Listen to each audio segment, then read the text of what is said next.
facing a letter from Brando that I like even better than the Oscar. What did Brando say in the letter? I'm not going to tell you. Calm, disciplined, respected. For more than 50 years, Hollywood saw Robert Duvall as the ultimate professional, the quiet storm behind some of cinema's greatest performances. But now, at 94 years old, the man who rarely spoke about anyone has finally let the truth slip. And it shocked everyone. In a rare moment of brutal honesty, Duvall named 6 actors he called the enemy. They weren't rivals from afar. They were men he once admired, trusted, and even loved. His idol, his brother, his teacher. And every single one of them was a Hollywood legend. So who made the list? What could turn admiration into resentment and respect into lifelong silence?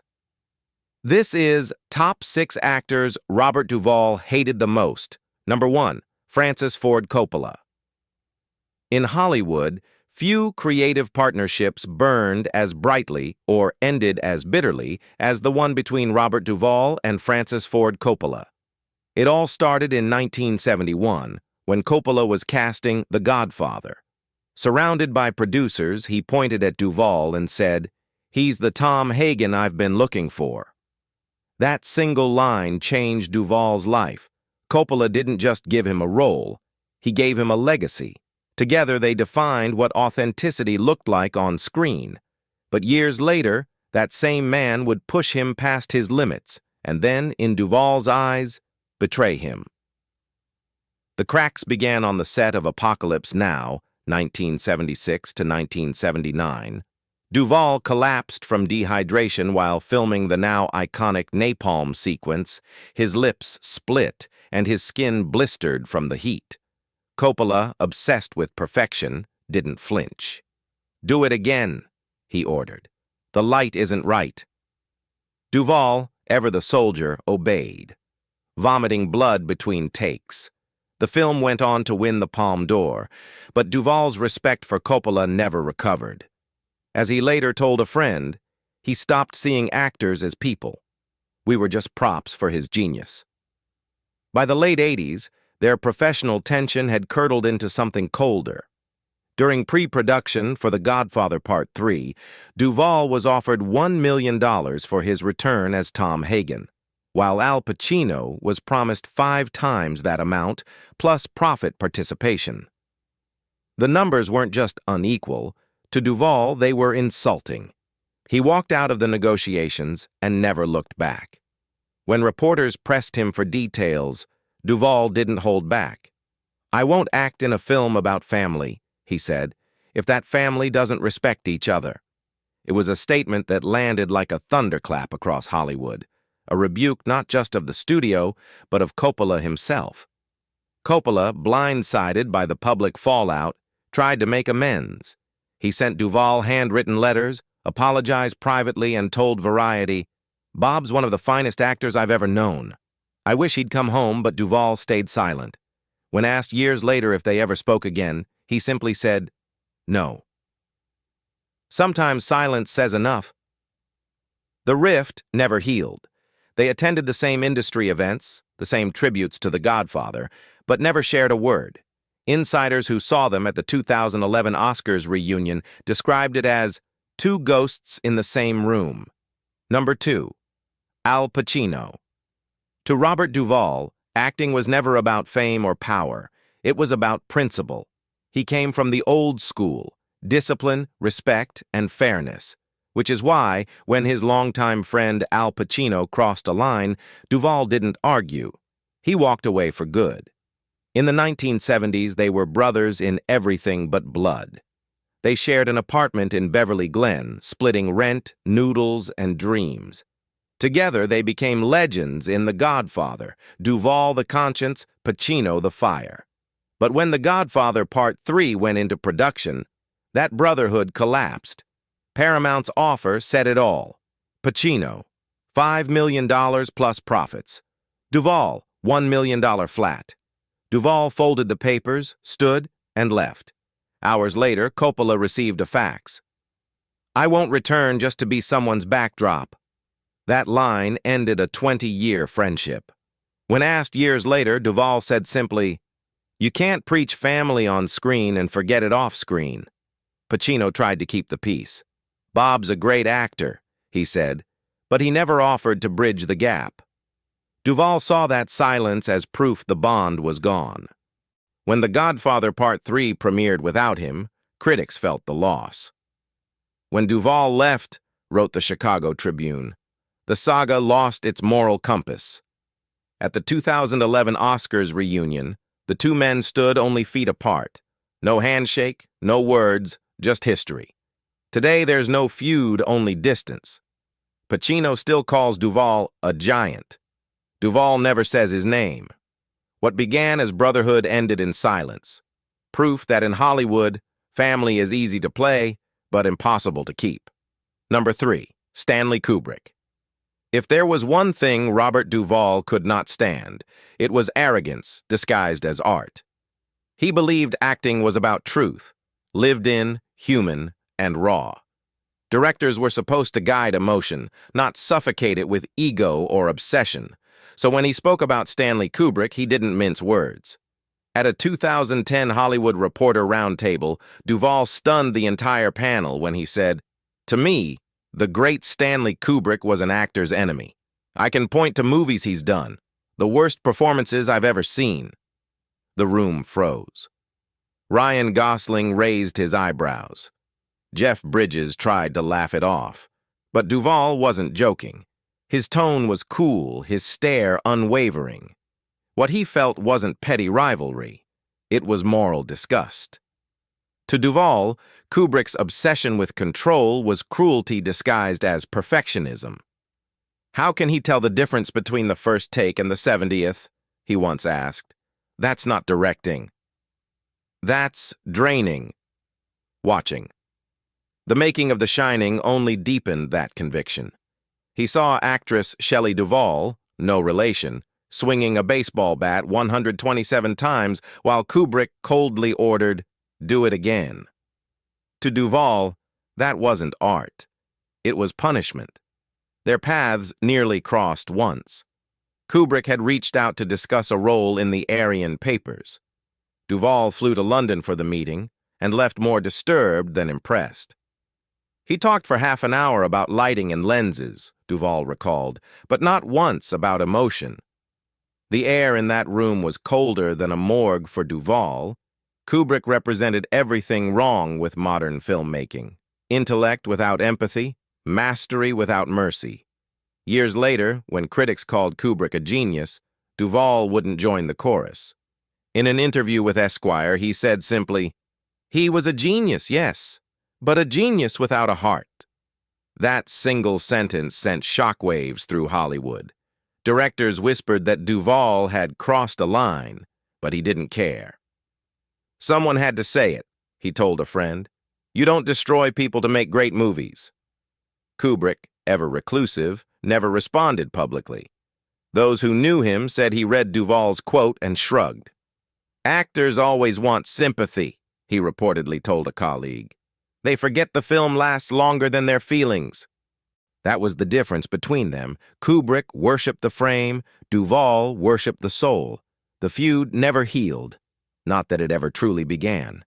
They never worked together, never reconciled, never spoke again.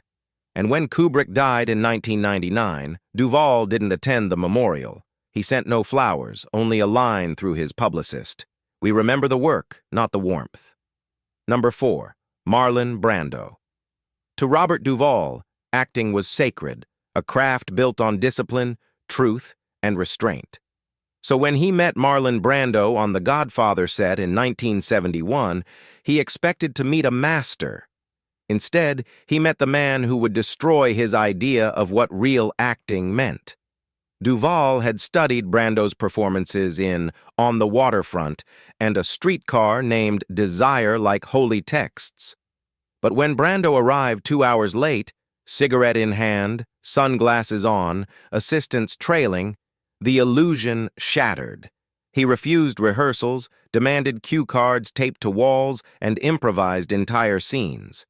To Duvall, it wasn't genius, it was chaos. He was the soul of the film, Duvall later said, and the enemy of every actor inside it. Their silent feud deepened when Paramount secretly paid Brando a $50,000 bonus. Duvall walked out in disgust, but the breaking point came at the 1973 Oscars when Brando sent activist Sachin Littlefeather to reject his award on live TV. "He turned our work into a protest," Duvall told a friend. "That night wasn't about justice, it was about Brando." Brando dismissed the criticism. "Bobby's a fine actor," he said, "but he takes things too seriously. Rules are made to be broken." To Duvall, that was the problem.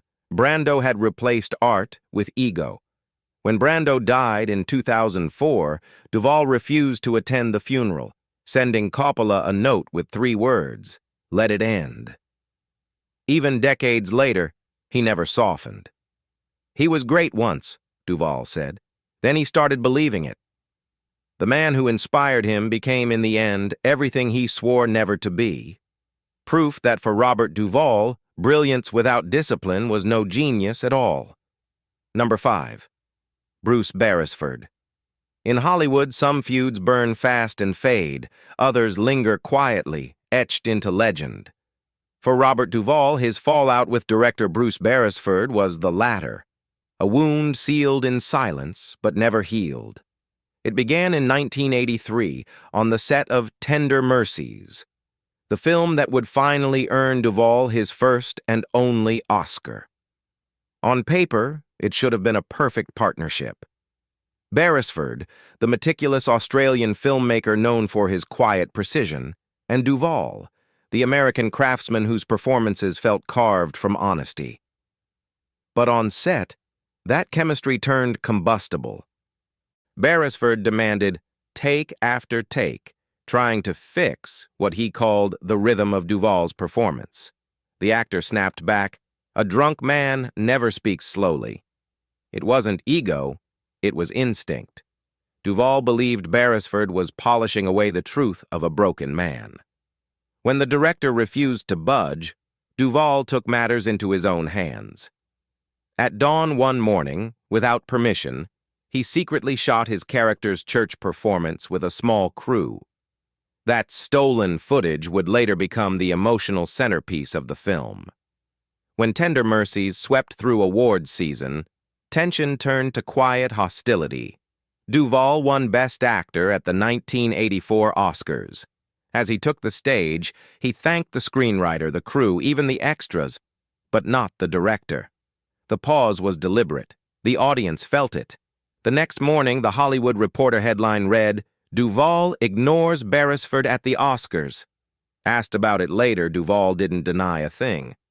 "Sometimes you have to choose loyalty, to the character or to someone else," he said on Inside the Actors Studio.